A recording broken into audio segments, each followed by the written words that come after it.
Hi, I'm Shannon from Whisky and Wool, and I am here today to give you a quick tip about knitting. When I share this with you, that you are able to level up your knitting a little bit.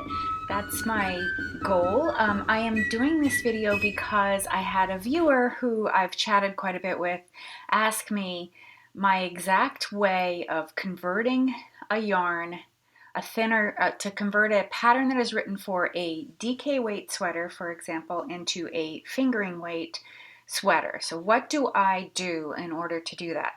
Probably the most recent example I have is my throwback sweater by Andrea Mowry. I knit this completely out of fingering weight yarn instead of worsted weight as the pattern is written, and I tend to use that technique quite a lot because I'll find a pattern that I like, but it's written for a different weight yarn than the weight I like to knit with.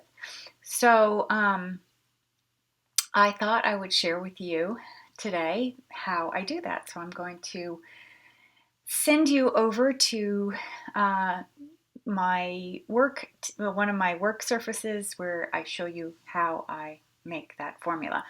In the video or in the clip that I'm about to show you, you're going to see this sweater here that I'm wearing. This is my own pattern out of DK weight called New York Laneway. So you're going to see this sweater, and I'm going to use it in a fictitious example of how I would knit this DK weight sweater into using a fingering weight yarn. How would I figure out how to do that? So go ahead. I'm going to sit back and have a wee dram of whiskey while you go watch. I'm going to explain to you how to convert a pattern from the yarn that it is written for into the yarn that you have. So I have a few things here. I'm going to use one of my own patterns as an example. This pattern was written for a DK weight cashmere yarn, but let's say I want to knit it in a fingering weight yarn instead, in this yarn right here.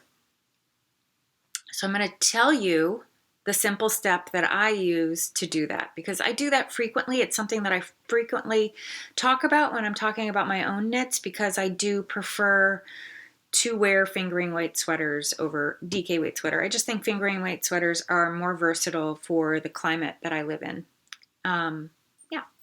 So here's how it works. So first I always print a copy of the pattern because I like to be able to write notes on it, and I also really like to have a quick and ready reference when I'm out and about knitting and I don't maybe have internet access or something to download the pattern. So I'm going to just take you over to the materials page of this pattern so you can see a few things and we can use them as points of reference. So you can see here that the gauge swatch for this DK weight yarn is 19 stitches and 25 rows over 4 inches, and that's using a size 6 needle. All of that is irrelevant though, because we're converting this. The only thing that we really want to pay attention to is this measurement down here. So it's super important that you know what measurement you want here, and it should be based on your actual body measurement. So unless you're losing and gaining weight a lot, or if you've had a baby or you've had some other life thing that happened to you, your measurements are probably pretty consistent. And these are knits anyway, so knits are pretty forgiving if we put on a little weight over the holidays or something like that. So do figure out what your actual bust measurement is, and then from your actual bust measurement, so in my case I go between 38 to 39. In my case, so 38 to 39, because I wrote this pattern and the pictures are me, you can see right here that I'm wearing a size 42 on a 38-inch bust. So the pattern is recommended for 3 to 6 inches of ease, which is pretty standard ease for sweaters. It's not necessarily heavy on the positive or a negative ease sweater. So I'm going to aim for the size 42. That's the pattern instructions that I would follow if I were using a DK weight. But now, because I'm converting to this beautiful fingering weight, Not really, but just for examples, just for an example, this gorgeous fingering weight that I've knit, I've swatched it. You absolutely must swatch if you want to do this. This is the only way to come to the right number. So you'll make yourself a swatch. Make yourself a swatch this way where it doesn't have the hard border that this swatch has. So you don't want to do this garter border, on, especially not on the sides. On the top and bottom, it's okay to do a little garter, but leave your sides just raw, like just let them curl, because you're actually going to be measuring in the middle anyway. I have this garter band across because I'm differentiating between a US size 3 needle on top and a US size 4 on the bottom.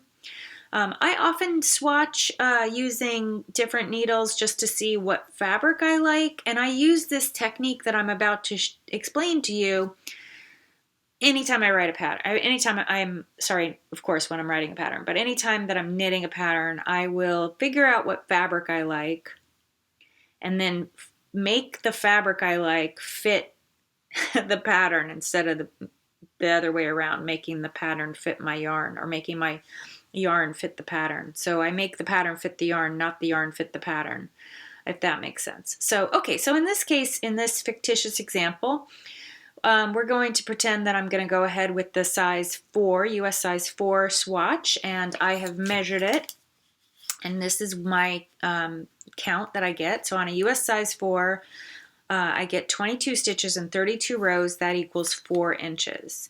I usually do a 4-inch swatch. I do the numbers over 4 inches. I always make sure I always have the width. In the row, you can see I kind of cheat a bit on the row. I get bored, and I think that's okay. If you do at least 2 inches, you're still pretty good on the row. Row is less important. Row is important in your vertical measurements, and stitch count is the horizontal measurements. It's pretty hard to fudge the horizontal measurements, but in your vertical measurements, you can add a few more rows to get, or a few less rows to get the right vertical measurement. So that's why people generally don't worry about row. Okay, so we're going to focus on stitches. So it's 20, we know we get 22 stitches over 4 inches. And what I do when I measure my swatches, I measure in a couple different places just to make sure. I use a magnifying glass because I have old eyes, just to double check that the count is right. And then I'll also check when I'm actually knitting, I double check. But this is a blocked swatch as well. So I knit it, block it, let it dry, then measure it. Sometimes I measure it before I block it and after. Okay, let's move the green one out of the way because we're going to use this purple one. Okay, 22 stitches. So now there's a simple formula that you do, which I wrote out for you. You take the bust measurement that you want, you divide that number by 4 because it's 4 inches, because I did my number is 22 over 4 inches, so I'm going to divide the bust measurement I want by 4, and then I get this number that will be X. So let's see what X is. Okay, so I want 42. I'm dividing it by 4, and I'm getting this number 10.5. Okay, so X equals 10.5. Let's just put that aside for a minute. The second half is X is multiplied by the gauge over 4 inches, and that gives you your total stitch count for your yarn. Okay, so I've got 10. I'm going to multiply that by 22, and I get a number, 231. That's the bust stitch count that I need right here for this yarn to work for me, for this yarn to fit me. So now what I'm going to do is take a look at the pattern, the body stitch count of the pattern. I'm going to look at where it says join back and front, or where it might say where you split for the sleeves, say in a traditional top down. So if you were doing like a colorwork yoke, there'd be a point where you're splitting for the sleeves. This is a top down too, but it's got a drop shoulder, so it's a little bit different form. But you do eventually, so you know the drill. If you're doing a top down, you'll knit, knit, knit, and then at some point you stop and you put the sleeves on waste yarn, and then you have you're knitting in the round for the rest of the body. So I want to get to the place in the pattern. I'm going to look in the place in the pattern where that total body stitch count is for the bust. And when I do that, I'm going to be looking for which size is 231 stitches about. Okay, so I can tell you, because I wrote the pattern, that on this pattern, size 48 is 230 stitches in that all around, in that spot right here. So that would be the size that I would make using this yarn. And then I would get a size 42 because I've done the math. And the math has told me that I need 231 stitches out of this yarn to get that size. That's it. That's the simple thing. So I'll tell you the steps again in case you want to write them down. The bust measurement you want divided by 4, because that's the number of inches that you gauge, that your gauge number is. That equals X. You take X, whatever X is. It could be 10, it could be 11, it could be 12, it could be 14. And you multiply that by the gauge number. So in my case, it was 22. And that gives me my total stitch count for that yarn. Sorry about the camera blurring in and out there. There we go. Okay. That's all you need to do to figure that out. Now I've said this before on my channel that I tend to be towards the lower end or like middle. I'm always in the middle on most patterns. I know if you're on the higher end of the scale, you'd be more challenged with this because if your yarn is getting thinner, you won't be able to go there'll be nowhere to go with your stitch count. But if the pattern is written for thinner yarn and you want to use thicker yarn, you're golden because you're going to be searching in the lower numbers for the correct stitch count. So it does work that way. So if you're on either side of the scale, like if you're on the lower side of the scale, probably not going to work for you as easily as someone like me in the middle. There's always somewhere for me to go. I can either go up or down. But that is also, you can use that technique not just for converting from DK to fingering, but you can also use that technique for converting any yarn, like just checking any yarn. So like this was a farm yarn. Just farm yarns often don't follow what commercial yarns follow in terms of the stitch count and stuff. So you can basically convert any yarn to any pattern using that method. Isn't that great? Okay, so just to clarify a couple of the things that I did in that clip. One is I thought I should show you my magnifying glass / ruler that I use because it is pretty cool. As you can see, it has a line, so it makes it really easy to count those rows and count those stitches. So you just follow along the line. It's a tool by Knitter's Pride. Knitter's Pride. So you can see it's got both centimeters and inches, or millimeters and inches. So that's one thing. The other thing I want to just address, which I didn't talk about in that video or in that clip, I didn't talk about the vertical measurements. So in the example I showed, where to get this size in a fingering weight yarn, I would go up 2 sizes for my size.